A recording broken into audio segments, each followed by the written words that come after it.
As most of you know, Josh is our newly minted state GOP chair from the convention in Columbus. He's lived in Columbus and nearby most of his life, but is now here in the metro Atlanta area with his wife and children. And we're darn glad to have him here in Cherokee today. So give a nice warm welcome to State Chair Josh McKoon. Well, thank you, Jim, and thank you very much, Cherokee County. I appreciate so many of you that supported us on June 10th, 28 short days ago when you elected me your state chairman. I'm extremely grateful to you, and I'm trying to earn the trust you put in me on June 10th every single day. I also want to give you another statistic. It's 28 days since we had our convention. It's 485 days until we fire Joe Biden and put the adults back in charge of America. I also would be remiss if I didn't recognize at least two old friends from my days in the legislature. You know, they say the definition of insanity is doing the same thing and expecting a different result, but in all seriousness, I appreciate their continued service in the state legislature. Representative Charlize Byrd, I'm so grateful for you. You know, Jim kind of referenced this, but you know, when I was in the legislature, it was kind of like high school. You know, people were afraid to sit next to me in the cafeteria, but Charlize was not. She was always a stalwart, and I appreciate that. And then somewhere earlier, I saw my friend Senator Brandon Beach. Is he still around? There he is. And you know, Brandon has just become such a great friend. When I was telling people I was running for state chairman, Brandon said, I want to be the first one to write you a check. And he's been so helpful and so supportive, and I'm so grateful for his continued service under the Gold Dome. I just want to take the time I have with you today to give you a little bit of a report on where we are as a state Republican Party, where I believe we're going. In the last 28 days, we've started trying to take a more aggressive posture on a lot of things politically around the state. We've taken a very aggressive stance and taken some flack from the left. The AJC put out a story, and they said that families were suing the state over the law to ban gender-affirming health care.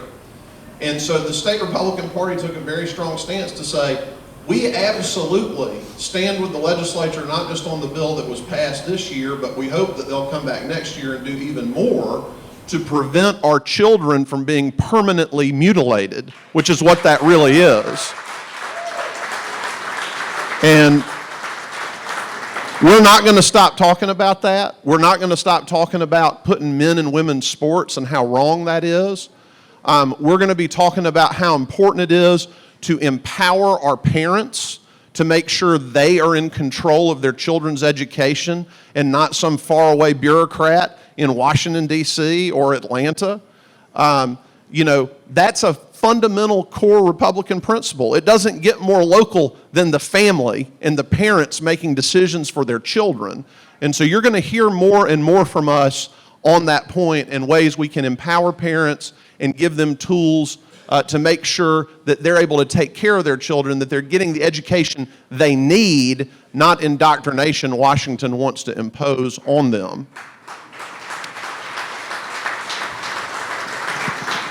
We've been working on some election issues. You may have heard, I know there's been some issues right here in Cherokee County on this issue as well.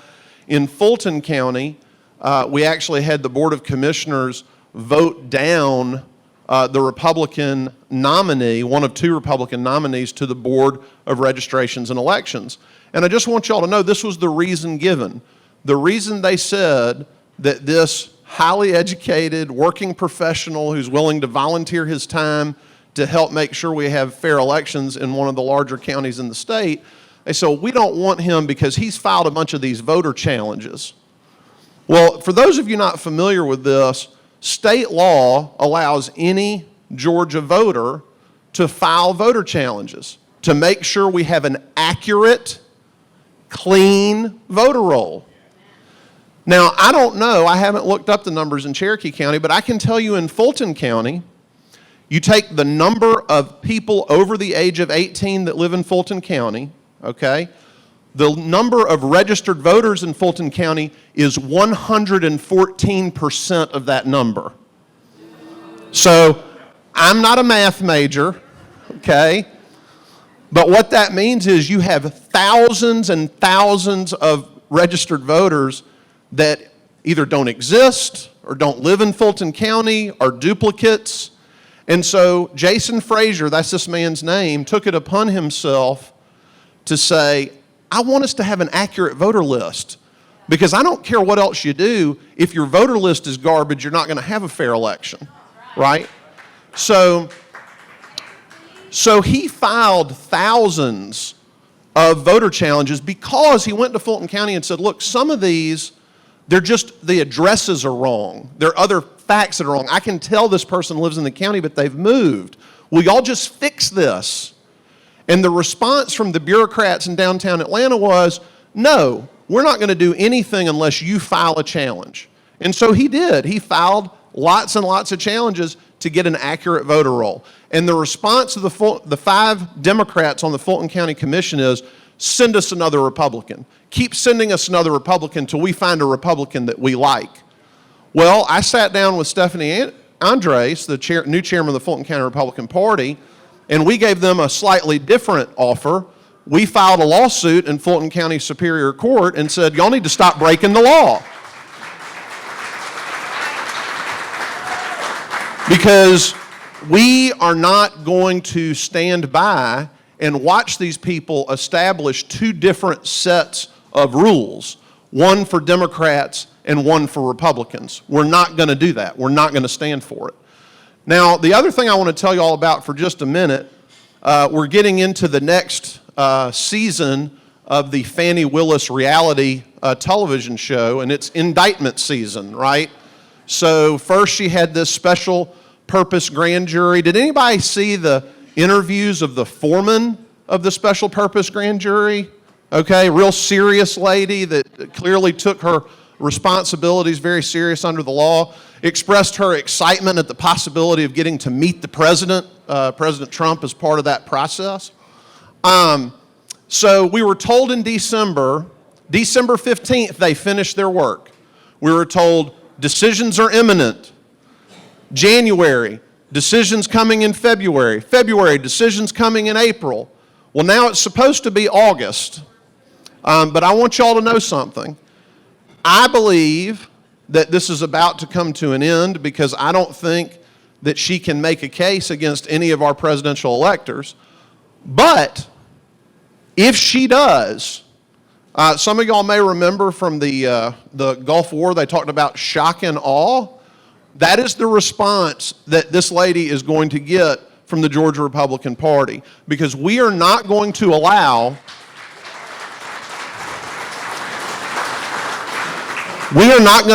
people just like you and I who took advice from lawyers to say we want to preserve President Trump's right to have his day in court, so we're going to send these votes to Washington, D.C. 240 years of electoral college votes. No one has ever been prosecuted for casting an electoral college vote, even when it was a faithless elector, somebody that voted for somebody they weren't supposed to vote for, they weren't prosecuted. So she would be breaking with every precedent we have with regard to the electoral college if she does that. But we are going to be ready. We are going to be prepared. We are going to stand behind our people until this is over with, because sooner or later, they are going to be totally cleared because they have done nothing wrong. But we will not run away from this. We are going to run towards it, and we are going to tell people over and over again, we need to elect district attorneys that want to put violent criminals in prison, not get written up in the New York Times. That's what we want.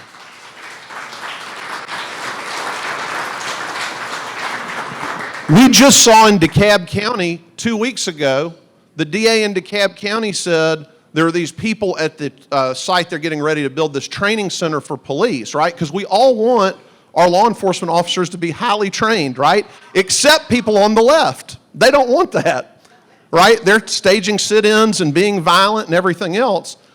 So the DA in DeKalb County, they had brought domestic terrorism charges against people that had been fighting with police, had been violent with police on that site, including a lawyer for the Southern Poverty Law Center. Does anybody know what the Southern Poverty Law Center is?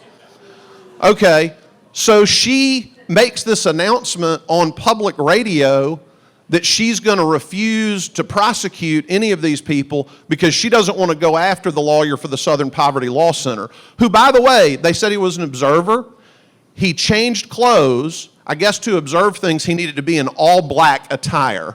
I don't know what that was about. But thankfully, our Attorney General, Chris Carr, has stepped in. Those people are going to get prosecuted. And thank God we have a reasonable person that's willing to go after them. But we're going to make these woke district attorneys across the state famous. You're going to know not just who Fannie Willis is, you're going to know who Deborah Gonzalez is in Athens, Clarke County, Sherry Boston in DeKalb, Shanika Jones in Chatham. There are a whole lot of them. And we're going to let people know, they're going to hear about the victims of crime who are waiting for years to have justice because these folks are more interested in getting some kind of appointment from Uncle Joe Biden than they are doing their job. So you're going to hear a lot more about that from your Georgia Republican Party. We've had a good 28 days in terms of getting up to speed. I talked about fundraising in this campaign. We've taken in $150,000 just in the last 28 days. That's just the beginning. We've really been spending time assessing what we're going to do. We only have 2 full-time employees in the office right now. We're getting ready to make a couple of strategic hires to expand our communications program and also to roll out training. You're going to hear a lot more in the next couple of weeks about training programs we're going to make available around the state in person. And then later this year, we're going to be retooling the party's website to make available online training that you can pull down whenever you need it. Because if you have a meeting, particularly, and I should say a meeting like this, what an amazing turnout that you have this morning. But if you want to train people on knocking doors, making phone calls, the other blocking and tackling of politics, we want that to be available when you want it. We live in an on-demand world. We want you to have it when you need it. So that's going to be rolling out here later this year as well. As Jim mentioned, we do have an executive committee meeting today. I think it's the fastest we've had a state executive committee meeting after a state convention because we've got a lot of work to do. So there's a lot of things we're going to sort out today that you're going to be hearing from us. You're going to see a lot more on communications. We're going to be rolling out several different programs. We're going to have some podcasts and video programs that are targeted to different audiences, so you'll be hearing about that. We're going to have a series where we're interviewing some of our statewide Republican elected officials. I was with Insurance Commissioner John King yesterday, who's very excited to help us with our program for 2024. So you're going to be seeing a lot more information coming out of the state party. We're also planning to do some programming outside of Atlanta. So I just, send out this call to you as I travel around the state. If there are issues in your community that you're really looking to get highlighted, where we might be able to bring in another speaker or a panel or do something to really elevate the discussion on a topic that's important to you, we are looking to move the Georgia Republican Party around the state, not just to have these events in Atlanta. We will be having, speaking of Atlanta, a fall fundraiser event. You'll be getting more information about that soon. We're working on a keynote speaker, setting the date and the venue. That'll be coming out very soon as well. I will say one of the other big pieces of our training program is going to be both for poll watchers and poll workers. You may have that already in place. Some counties have set that up, some haven't, but we really want to have a baseline training that everybody's got access to on that. And not to take anything away from poll watching, I think that's really important. But where my emphasis personally is going to be is to get as many poll workers as we possibly can. Because, we talk about all the time, I read in the newspaper the other day, in Georgia, everybody has to show their ID when they vote. Well, if the poll worker asks for it, you do. You know, I mean, there are things that have to be enforced by the people working in those precincts. And I would much rather have trained folks that are at a meeting like this sitting in that precinct. I'll have a lot more confidence in what's happening on Election Day and during the early voting period. You know, the other thing we're working on is identifying a general counsel for every county in the state because we do want to be geared up on these legal issues. And that local general counsel is really the first line to report up to us and a much more robust statewide election integrity program that we're putting together. The Republican National Lawyers Association is having a regional meeting in Atlanta next week. I'm the program for that event, and I asked for them to come to Atlanta because I want the RNLA to be incredibly involved in 2023 so that we've got lawyers trained up and down the state. We've got lots of lawyers that want to be involved. I'll give y'all one quick example. I was in Jekyll Island. I got finished giving a speech. This gentleman came up to me and said, Josh, I've been in the sort of corporate law world for 30 years. I'm kind of semi-retired. I'm willing to do whatever I can to help the Republican Party, but I don't know anything about election law. So the idea is we're going to connect these lawyers that we're finding everywhere that want to help with the resources that they need to be helpful to us, to flag the issues, get them to us quickly, and take action. And of course, what we understand is that we're not just talking about election day. You know, that has been historically, I can remember even as a college student, people saying, okay, you're going to go down to the precinct. If you see anything, call this 800 number, and we're going to file an action in court. Well, y'all know, most of the vote's been cast by the time we wake up on election day. So we've got to have more of a focus on that early voting period and on the absentee voting that's occurring. We still have our Election Integrity Task Force that was very involved in the development of Senate Bill 202. There are additional things we want to see happen from a legal perspective, things we want to try to tighten up. And so things including notarizing a signature on an absentee ballot. Numerous other states do that. In Georgia, you know, they'll tell you absentee ballot, you have to have a driver's license, you have to have some kind of ID. But actually, if you sign and swear that you don't have a driver's license or a state ID card, you'll be allowed to cast that absentee ballot with no further verification than the signature on the application on the ballot itself. And as many of you are familiar with, in 2020, we largely lost the signature verification piece, which was really the only identity verification piece on the absentee ballot. So there's some things there we really want to see about tightening up. Obviously, I'm sure everybody has heard about the Haldeman report on the Dominion voting machines. You know, we've talked a lot about moving away from the voting machines altogether, going to paper ballots.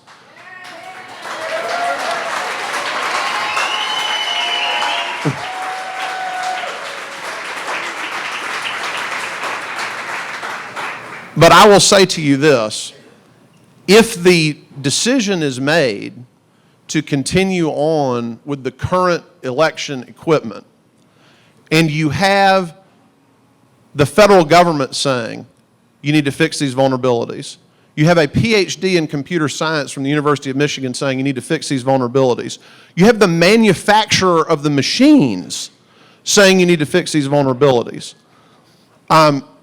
For all of our sakes, we desperately need the Secretary of State's office to update the machines. And we have made that call. We are asking for that to happen. But the Election Integrity Task Force is going to be working on multiple fronts as we gear up for next year's legislative session. So you can expect, just to kind of recap, and then I can take just a couple of questions. We are working very hard on our fundraising. We're about to roll out our finance team. I feel very confident we're going to do great in terms of getting the financial resources we need to be successful. Training, you're going to be hearing a lot more about that. We will be rolling out training in 2023 in person for county chairs, precinct chairs, and volunteers. We'll also be rolling out robust online training tools as well, as I spoke about. And then on communications, you're going to see much more robust communications from your state party that I believe are going to do a lot of things to grow our party and get more people engaged and involved. We're going to focus on key issues like public safety, as I discussed. You're going to see a microsite on these DAs where we're going to talk about the things they are doing wrong in their communities. We're going to have a microsite on the presidential electors and telling the truth about what's been going on with those folks. It is criminal that people use phrases like fake electors or phony electors. That's not what they were. They were contingent electors. There have been contingent electors going all the way back to 1876. We're going to educate the public on that. So we're going to talk about public safety. We're going to talk about the economy and the impact. You know, I was talking to a friend of mine at work yesterday, said that he has a child getting married. Both sets of in-laws, both sets of parents have had to assist for them to buy a home to fix up because they can't afford a starter home. Because with the interest rates, with everything else going on with inflation, you know, it's doing terrible things to our young people.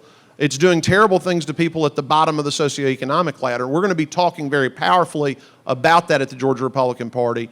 And we're also going to spend a lot of time and energy, as I said, on empowering parents and reminding people every day there's one political party that is standing up to protect your children from irreversible mutilation, and there's another party racing towards it. So that's the sort of thing you can expect out of us over the next 23 months, now that we're 1 month down. But I appreciate your kind attention this morning. I'm glad to answer a couple questions before I get back on the road for our executive committee meeting. Yes, ma'am. What can we do in our county to help the state move the needle on election integrity? Is there anything that we can do here that will be a part of a bigger push? Yeah, so the question is on election integrity and how to try to move the needle on that. The biggest thing that can be done on anything that requires a legislative change is engaging with your local legislators. That is by far the most important thing you can do. Whether it's some of these pieces around absentee ballots, whether it's changing our method of voting altogether, that starts with a bill introduced in the General Assembly. That's where that begins. And so having a bill to then rally around would be the next step. But right now, you've got to get a bill introduced for any election integrity measure that we want. Now, we're going to be promoting that, and if you're interested in getting involved with the Election Integrity Task Force, if you let Jim know, we can get you involved with that. We're going to be appointing some new people to the Election Integrity Task Force, so if you want a seat at that table, I'd be very interested to have you there. I'll also say, I don't think I mentioned this when I was talking about Fulton County earlier, but the lawyer hired by the Fulton County Republican Party is David Oles, just for people that may not be aware of that. So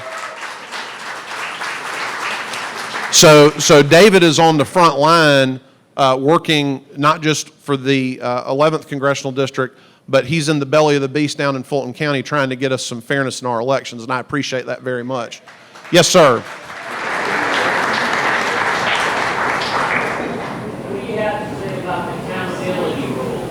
Yes, sir. So later today, I'll be appointing a study committee to look at the accountability rule. The question was, what's the status, what's happening with the accountability rule? For those of you not familiar with this was a proposal that was put forward before the state convention. And the idea was that the state convention would be able to take a vote to make someone ineligible to access the Republican Party ballot line.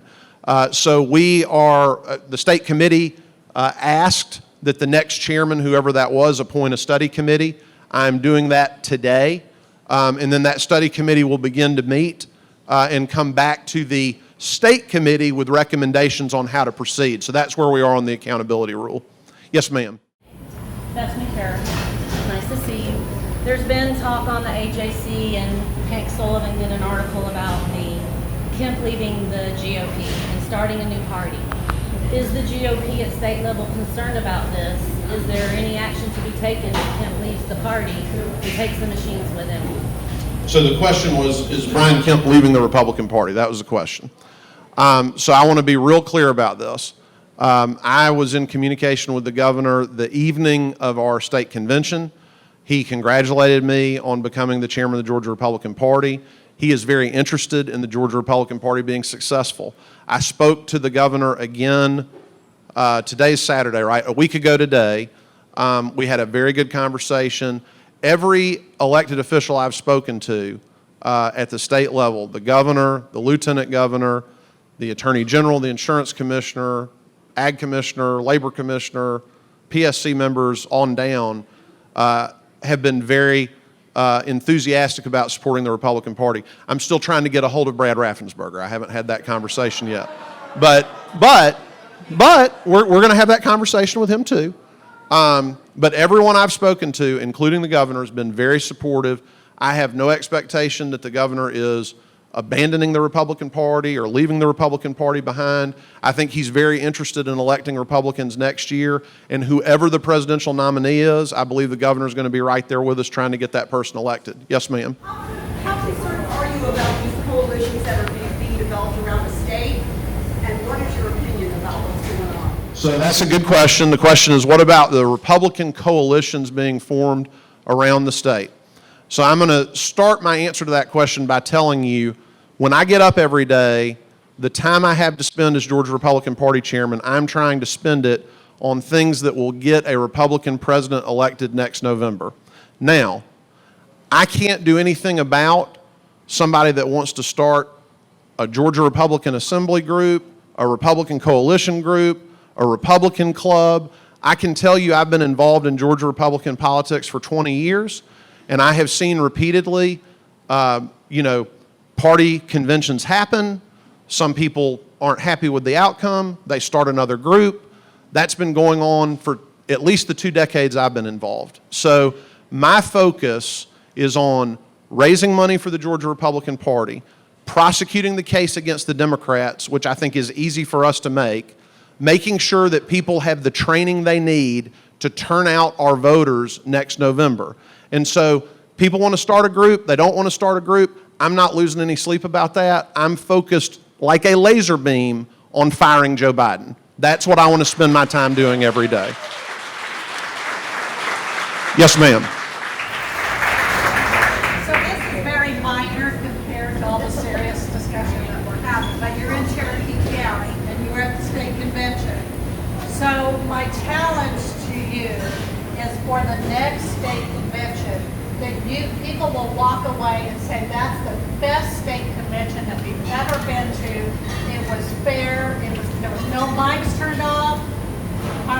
Robert's rules was applied. And then also, I know they said that the way they seated people had to do with the order in which the counties or the states or the counties sent in their stuff. But I really think that there should be a rotation on who's in front, a constant rotation. But I just hope that people can walk away and say that that's the best. Because I think about 70% of the people that were there for the first time.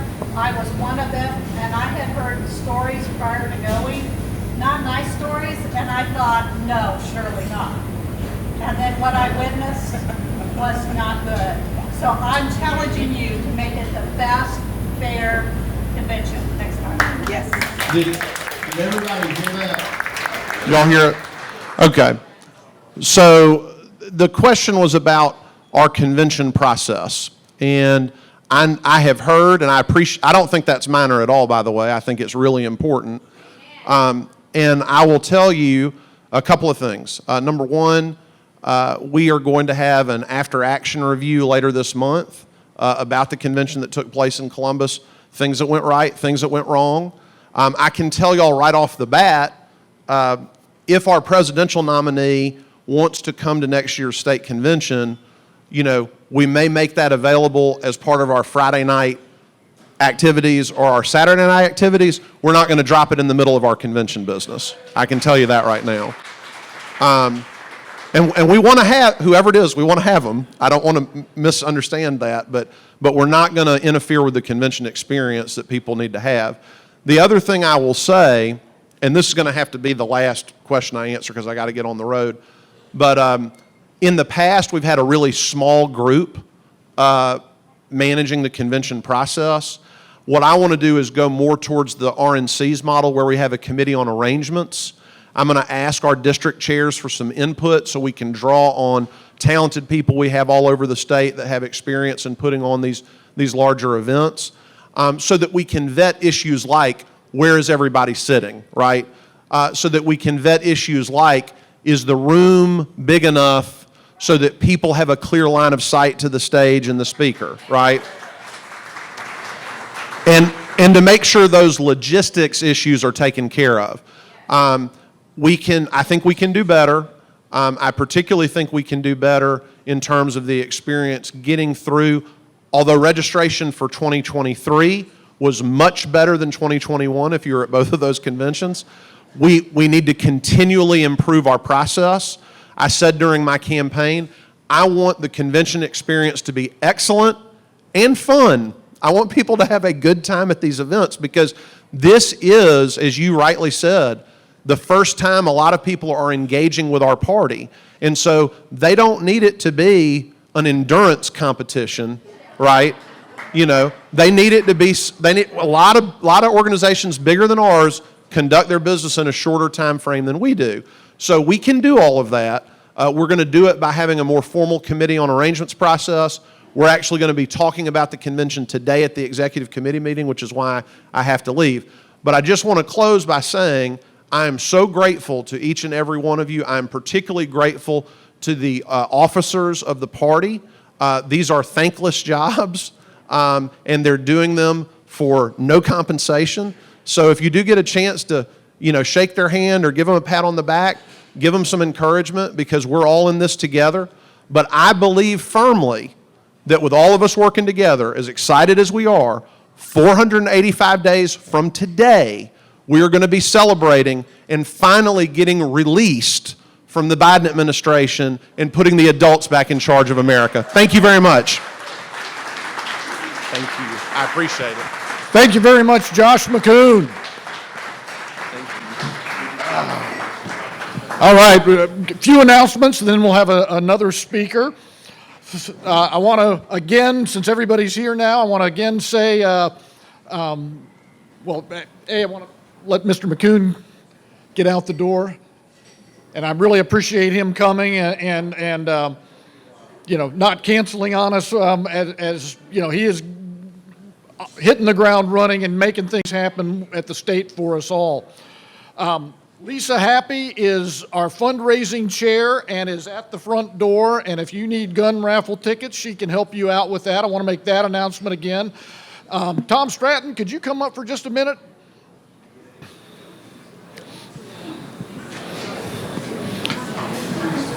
While he's coming up, I want to make an announcement for our friends at the Georgia Faith and Freedom Coalition. They are having a victory dinner on September 11th at 6 p.m. Both of our congressional reps, Representative Rick McCormick and Representative Barry Loudermilk, are sponsors of this event, and just want to make sure you know about this event and consider attending. Tom? Yeah, I just wanted to introduce you to the room. I'd like everybody who hasn't met him already to meet Tom Stratton, our elected membership chair has been unable to fulfill his role and has resigned. Tom is our acting membership chair until the next meeting of the full county committee, at which time we expect he will be endorsed by the full county committee and become our permanent membership chair. But give a nice hand for Tom Stratton, who has just come on board. And please come see me if you're not already a member.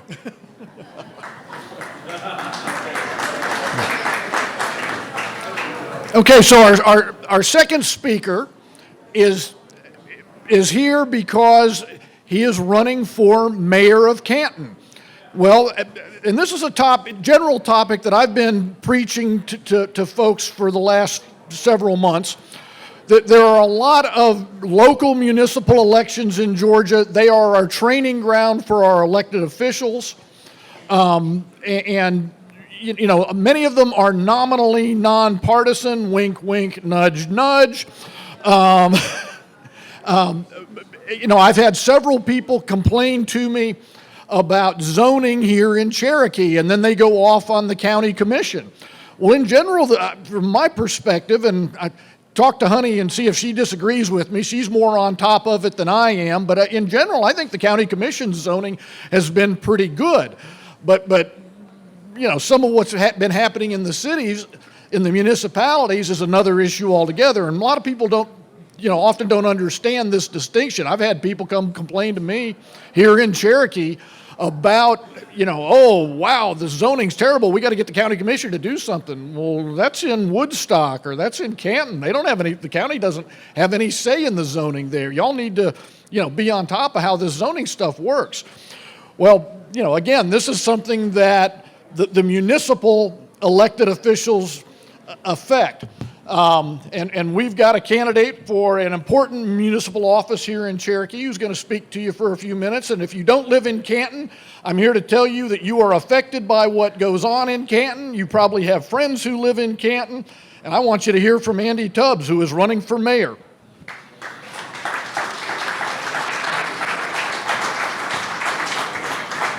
Thank you, Jim. So he didn't tell me I was going to be speaking after our chairman, so good and bad. He told me I was speaking after somebody, but not the chairman and how well of a speaker he is. But my name's Andy Tubbs. I am running for mayor of Canton. Now, don't boo me, but yes, I was once a registered Democrat, long ago. In all fairness, my parents were Democrats, and when I graduated high school and could vote, what do? You do what your parents do, right? I don't think I've ever voted Democrat in any election yet. So even as just out of high school, I knew, well, we had Reagan at that point, so Reagan was easy, but even from that point on, I have been very conservative in how I've lived and how I voted. My father, Colonel in the Marine Corps. I have a very close affiliation with the veterans. I believe our veterans need some help. Those are some of the things that I want to look at. My wife and I get so angry at the Tunnel to Towers organization. Not angry with them, but angry that they have to be there, that the government doesn't take care of the people who serve our country, especially if they're wounded. They need to be flat out done. Their family should be taken care of. We believe in those kind of things, the conservative values that are out there. So people ask me, well, why are you running for Canton? Most of them say you're nuts, and maybe I am. But I live in Laurel Canyon, which is out there by Great Sky. Great Sky and Soleil, they're all right there. And we've had some interaction with our current council and mayor, and the responses that were given were very flippant. They were very, well, your poolside politics, and that's a quote. That's what he called us, our poolside politics. And your entitlement pretty much brushed us off. I'm sorry, let me bring it up. Normally, nobody's ever said that. I don't talk loud enough. That's kind of crazy. But I'll bring that mic up. I work. I still work. I work more than 40 hours a week. I am an IT guy. I am logical, conservative. Your programs, your systems are only as good as the people who make them, or only as bad as the people who break in and make them. Either way.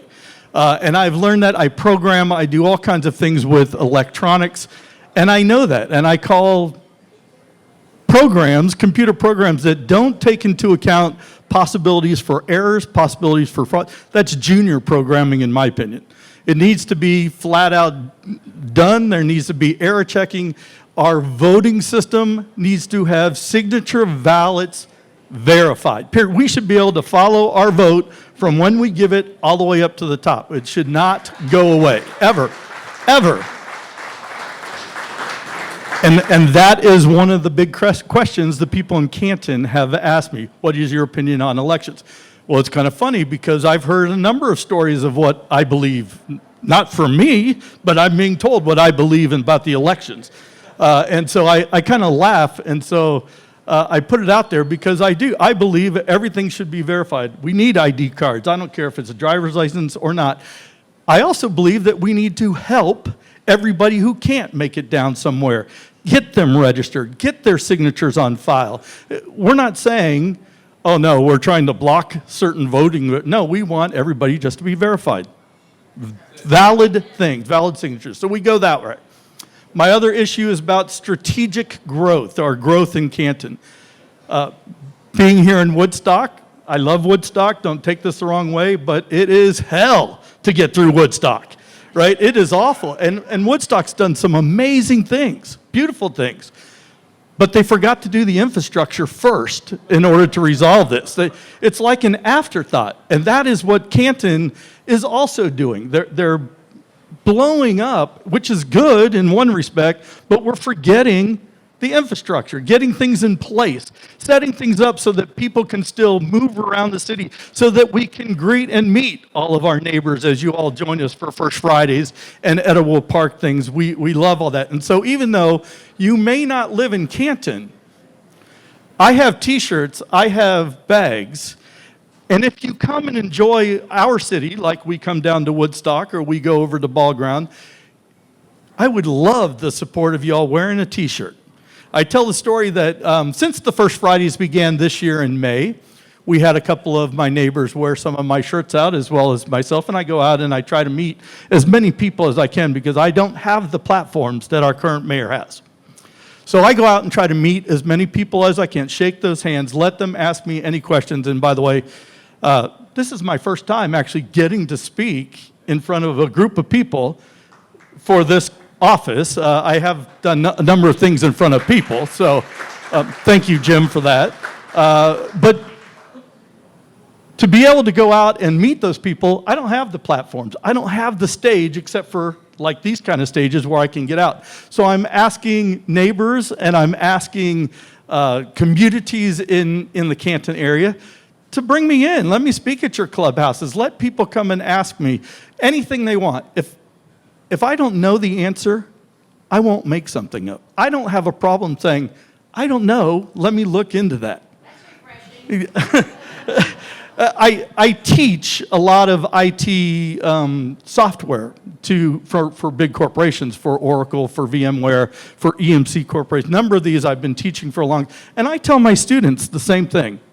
Ask me your questions. If I don't know, I will tell you I don't know, but I will find out that answer before the end of the week of class. And so I don't have a problem that nobody knows everything. I just may not have gone. And I have no problem saying, hey, I don't know.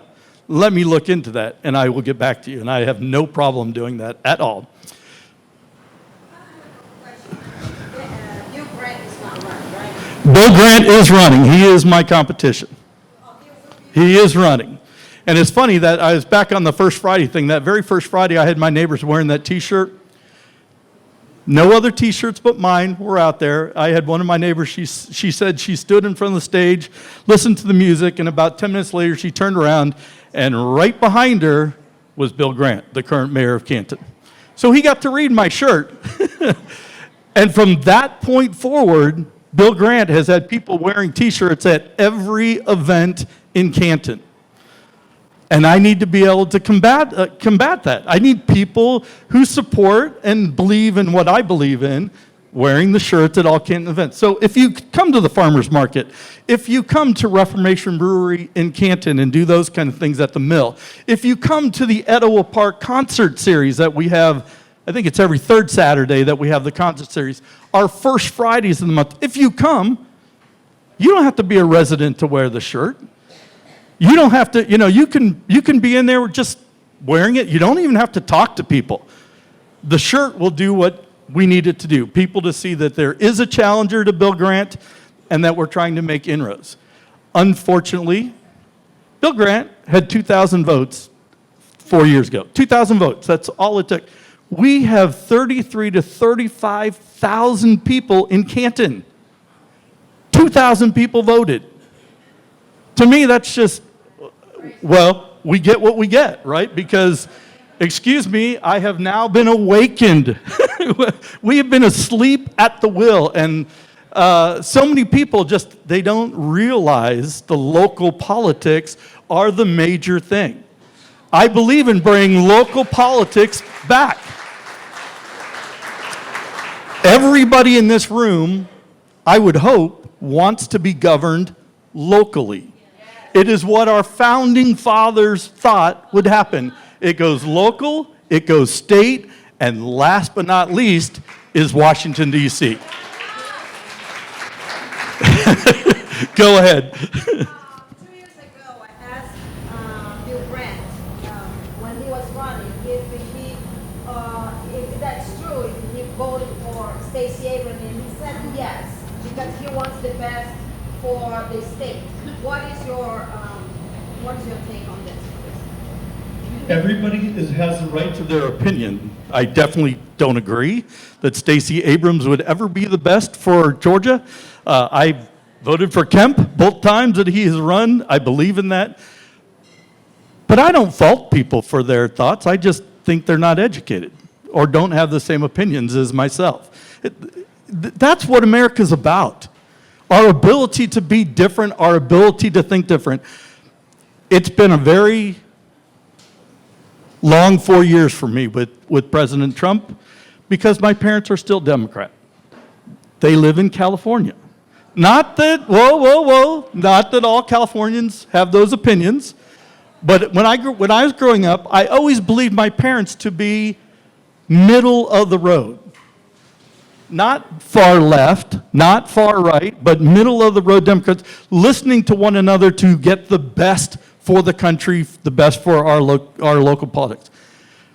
Last 4 years have been very difficult talking anything, and I always enjoyed talking politics with my parents because I could hear the other side. I could try to understand the other side. And that went by the wayside for a number of years. For the first time, my parents, who are in their 80s, came and visited me this past May for the first time in a long time. And we got to talk politics. Now, apparently, I irritated my father when I said, "You do know you voted for a liar." And he looked at me and I said, he was already, even if you don't think he's lying today, he's a plagiarist. That's why he dropped out of the first two elections that he was trying to be in. I said, "You voted for a liar, Dad. That's just what it's at."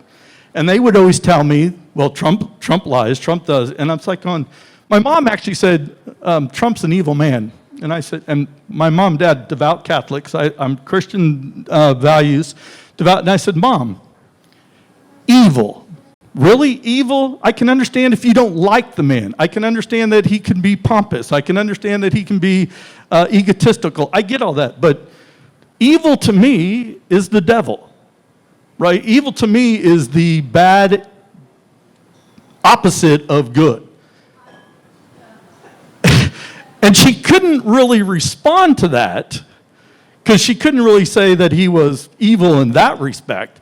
But she said she didn't like him. Another day on the 4th of July, I was walking with them back in 2021, and I said, "Mom, you have to admit Trump put America first." And the look on her face, oh my goodness, it was like going, "Mom, he did. America was first with Trump." No doubt about it. You know, it may have benefited him as well, but he has definitely put our country first.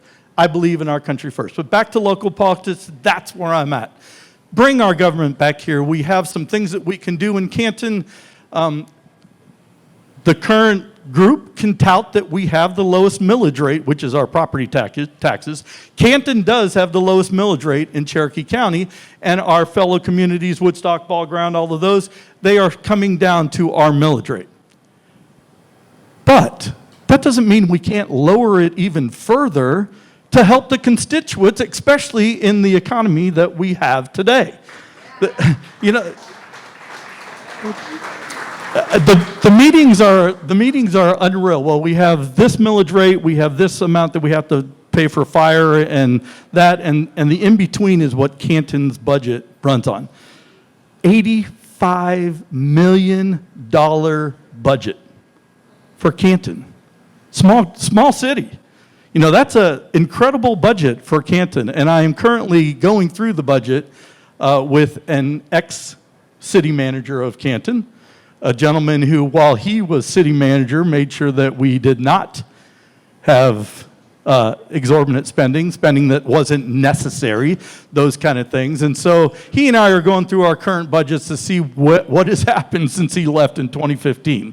So we're going to look at those and address those because honestly, I think finances, those are the three big things. Our elections, our finances, the quality of life in Canton, that's what I want to preserve. The people who live in Canton move there for the quality of life that currently is there.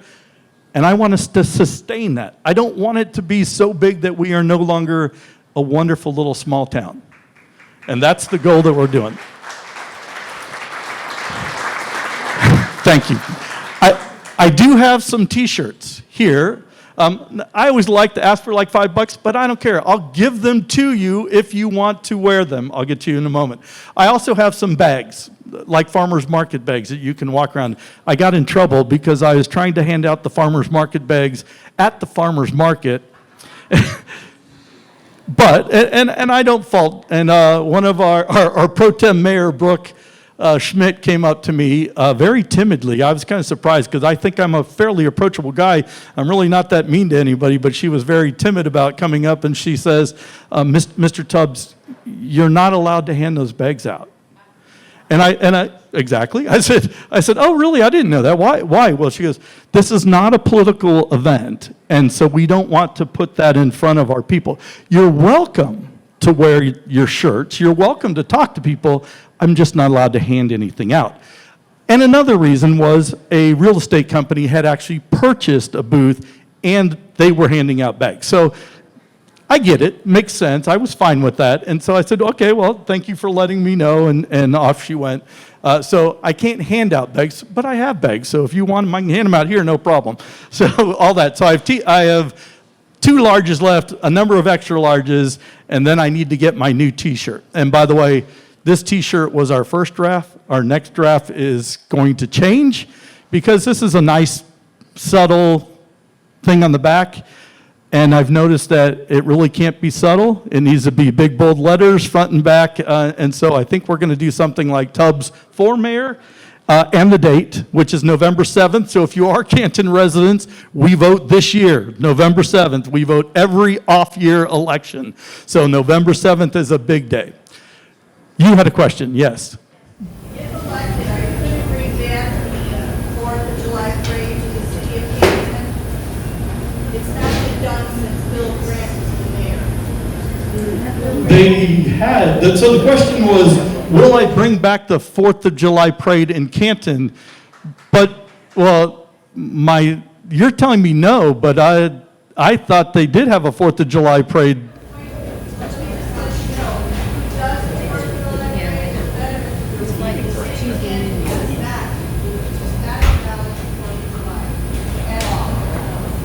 Well, then that's just kind of nuts, because that's our most important day of the world, of our country. That's the most important day.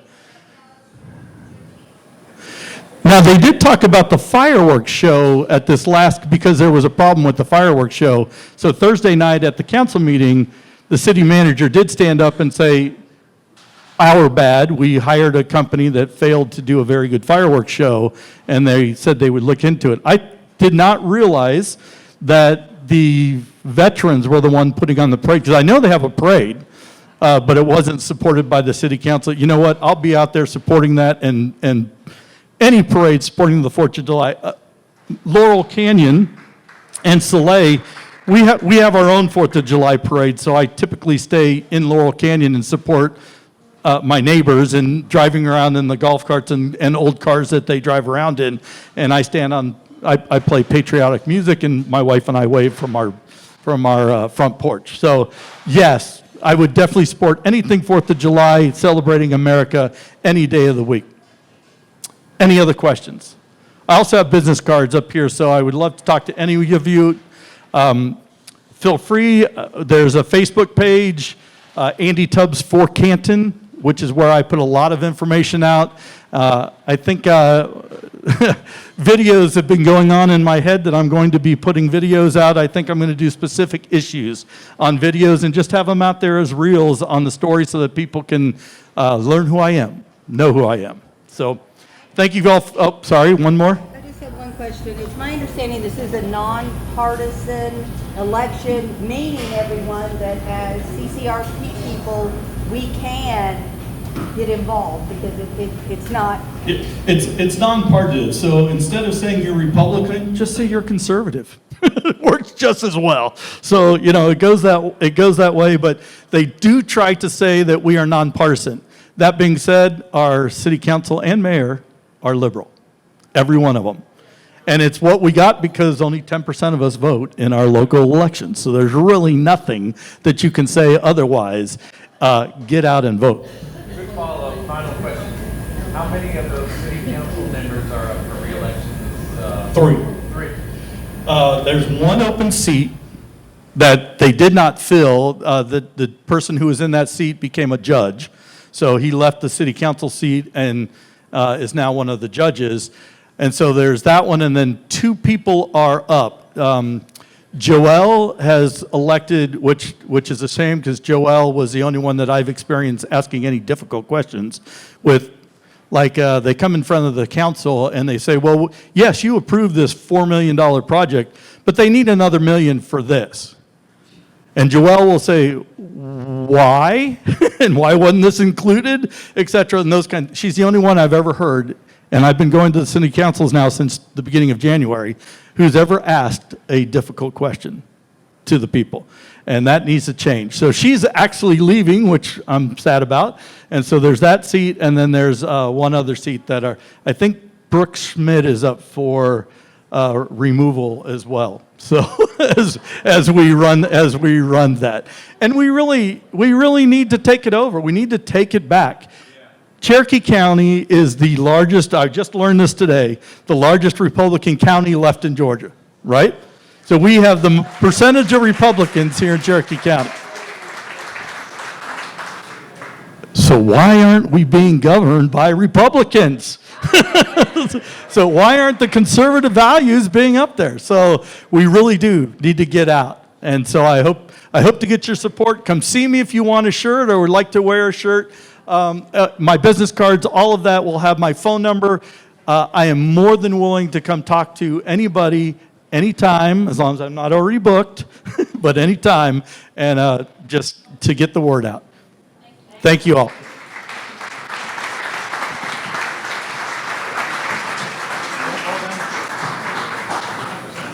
Thank you, Andy. Again, those local municipal elections are important, folks. These off years, you got to pay attention and get out for those local municipal races. They're just hugely important. All right, does anybody else have an announcement that would be appropriate for this group? I will recognize Reagan Box. Reagan is here and is running for Senate. And if you'd like to speak with Reagan after the meeting, I'm sure she would like to speak with you. I also want to recognize, he's not here today, but I want to recognize, since Andy was talking about the 4th of July parade, our other Andy Soha, I want to recognize for his efforts on our 4th of July float. And I also want to recognize the dozens of volunteers, many of whom are in this room, who put in a lot of hours on what was a really incredible float. And if you have not seen Ty's video on the construction of the float, you need to go seek that out. If you go to Cherokee GOP at Rumble, Facebook, or YouTube, that'll be one of the top items. Chronologically, it's a wonderful video. Ty, you're a fine American. Great work, man.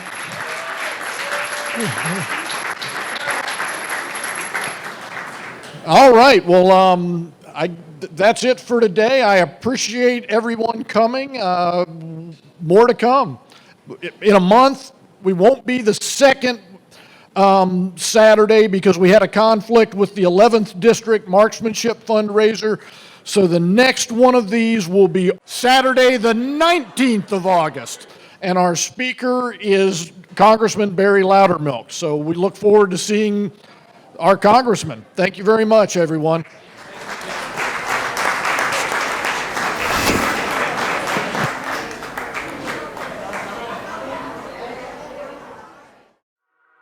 Thank you.